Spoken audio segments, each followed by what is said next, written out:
नमस्कार, संवेग IAS academy में आपका स्वागत है। आगामी उत्तराखंड अपर पीसीएस की परीक्षा में सीसैट एक महत्वपूर्ण रोल निभाएगा। हाल ही में यूकेपीएससी ने सीसैट का लेवल इंक्रीज किया है और इसका झुकाव यूपीपीसीएस और यूपीएससी की तरफ देखने को मिला है। ऐसे में सीसैट की प्रिपरेशन के लिए आपकी क्या स्ट्रैटेजी रहे, इसके लिए संवेग आईएएस आप सभी के लिए सीसैट का एनालिसिस लाया है। 2024 में हुई उत्तराखंड अपर पीसीएस की परीक्षा के सीसैट में 26 टॉपिक से क्वेश्चंस आए थे। इनमें से सबसे ज्यादा क्वेश्चंस रीजनिंग से आए थे। जैसा कि आप देख सकते हैं, एनालॉजी के 2 क्वेश्चंस, एपीजीपी के 2 क्वेश्चंस, अरिथमेटिक रीजनिंग के 16 क्वेश्चंस आए थे, असर्शन एंड रीजनिंग के 3 क्वेश्चंस, कोडिंग के 2, काउंटिंग फिगर्स के 2, डेटा इंटरप्रिटेशन के 6 क्वेश्चंस थे, डेटा सफिशिएंसी से 4 क्वेश्चंस, डिसीजन मेकिंग के 2 क्वेश्चंस, डायरेक्शन का 1, इंग्लिश के साथ जिसमें कंप्रहेंशन और ग्रामर के क्वेश्चंस है, एंड हिंदी के 13 क्वेश्चंस आए थे। लॉजिकल रीजनिंग के 2, मिसलेनियस के 6, मिसिंग नंबर और लेटर के 2, ऑड वन आउट के 3 क्वेश्चंस थे, ऑर्डर का 1 क्वेश्चन, प्रोपोजिशंस के 2 और रिमाइंडर थ्योरम के 4 क्वेश्चंस थे, सीरीज के 3 क्वेश्चंस, सेट थ्योरी का 1 और स्टेटमेंट बेस्ड 13 क्वेश्चंस थे। इनके अलावा थीम डिटेक्शन, वेन डायग्राम और वर्ड बिल्डिंग से एक क्वेश्चन थे। इस एनालिसिस में हम देख सकते हैं कि सबसे ज्यादा क्वेश्चंस अरिथमेटिक और लॉजिकल रीजनिंग के सब टॉपिक से आए हैं। अरिथमेटिक रीजनिंग के 16 क्वेश्चंस हैं। वही लॉजिकल रीजनिंग में सिलेबस के according analogy, assertion reasoning, data sufficiency, decision making, propositions, statements और थीम डिटेक्शन आते हैं।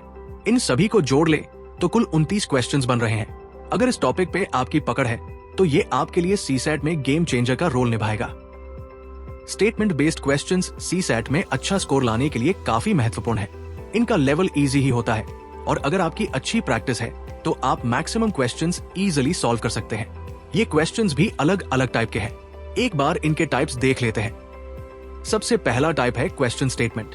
इसमें आपको एक क्वेश्चन पूछा जाएगा और फिर मल्टीपल स्टेटमेंट दी होंगी। आपसे यूजुअली पूछा जाता है कि कौन सी स्टेटमेंट्स इस क्वेश्चन को जस्टिफाई करती है। दूसरा आपका मोस्ट कॉमन असर्शन रीजनिंग के टाइप के क्वेश्चंस है। इसमें एक असर्शन और एक रीजन दिया होगा और फिर उनके अकॉर्डिंग आपको बताना है कि दोनों में से कौन सा ट्रू है और अगर दोनों ट्रू है तो क्या रीजन असर्शन का करेक्ट एक्सप्लेनेशन है या नहीं। अगला आपका स्टेटमेंट आर्ग्यूमेंट और स्टेटमेंट अजम्पशन है। इनमें आपको बताना है कि अजम्पशन या आर्ग्यूमेंट से हम क्या तर्क निकाल सकते हैं। नेक्स्ट है आपका स्टेटमेंट और क्या उसके अकॉर्डिंग कोर्स ऑफ एक्शन होना चाहिए। ये कैंडिडेट्स की डिसीजन मेकिंग को टेस्ट करता है। इसके अलावा स्टेटमेंट कंक्लूजन्स है। इसमें आपको बताना है कि स्टेटमेंट से क्या कंक्लूजन निकाला जा सकता है। फिर आपके सिलोजिज्म और डेटा सफिशिएंसी के क्वेश्चंस है। सिलोजिज्म में आपको 2 स्टेटमेंट्स दी होती है और उनके अकॉर्डिंग थर्ड स्टेटमेंट ट्रू है या नहीं ये बताना होता है। डेटा सफिशिएंसी में आपको ये बताना है कि जो डेटा स्टेटमेंट्स में प्रोवाइड किया है वो क्वेश्चन के आंसर को निकालने के लिए सफिशिएंट है या नहीं, और है तो कितनी स्टेटमेंट्स सफिशिएंट है। फाइनली आपके थीम डिटेक्शन के क्वेश्चंस हैं। इन क्वेश्चंस में आपको एक छोटा पैसेज दिया होता है।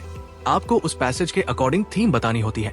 दोस्तों, अपर पीसीएस के प्रीलिम्स को क्लियर करने के लिए सीसैट क्वालिफाई करना काफी महत्वपूर्ण है। आप इसे लाइटली नहीं ले सकते हैं। इस एनालिसिस और सिलेबस की मदद से आप एक अच्छी स्ट्रैटेजी बना सकते हैं। रेगुलर सीसैट की प्रैक्टिस से ही आपका ये पेपर इजीली क्वालिफाई हो सकता है। आप सभी के लिए एक महत्वपूर्ण सूचना, संवेग आईएएस आगामी यूकेपीएससी अपर पीसीएस प्रीलिम्स के लिए टेस्ट सीरीज कंडक्ट करवा रहा है। ये टेस्ट सीरीज 25 मई से स्टार्ट होने वाली है। इसमें कुल 6 टेस्ट होंगे और ये टेस्ट सीरीज ऑनलाइन ऑफलाइन दोनों मोड और इंग्लिश हिंदी दोनों मीडियम में अवेलेबल रहेगी। टेस्ट सीरीज को ज्वाइन करने के लिए डिस्क्रिप्शन में दिए गए लिंक से आप रजिस्टर कर सकते हैं। धन्यवाद।